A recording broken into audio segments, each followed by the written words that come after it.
hari ni bukan kita nak menjatuhkan maruah Presiden, tetapi sebenarnya kita nak jaga maruah dia. Sebab apa?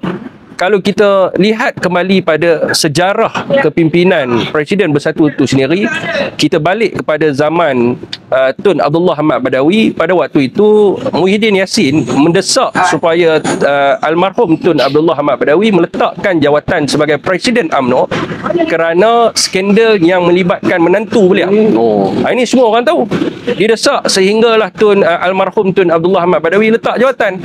Dan kemudiannya semasa beliau menjadi timbalan Presiden UMNO, dan Presiden UMNO adalah Datuk Seri Najib Razak, beliau jugalah orang yang berkempen di seluruh Malaysia mendesak supaya Datuk Seri Najib Razak letak jawatan kerana skandal yang terpalik ke atas beliau melibatkan YMDB.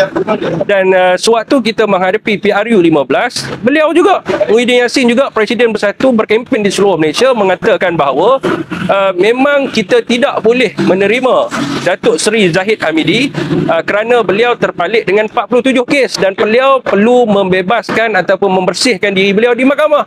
Pelbagailah hujah kita kata kita tak boleh tolong dia kena selesai kes di mahkamah.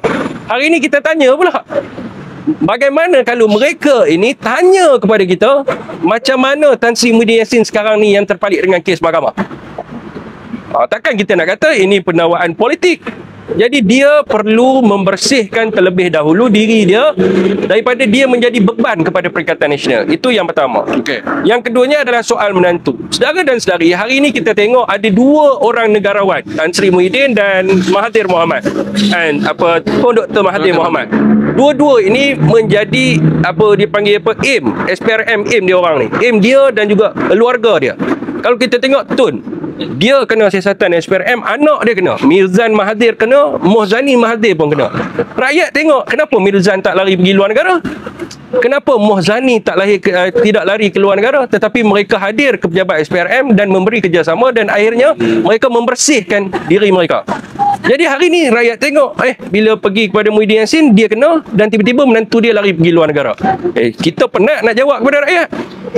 Dan baru ni keluar pula video Tun kata dia curi duit. Kita nak jawab macam mana kepada rakyat? Maka beban ini kita terpaksa bawa dalam pilihan raya umum yang ke-16.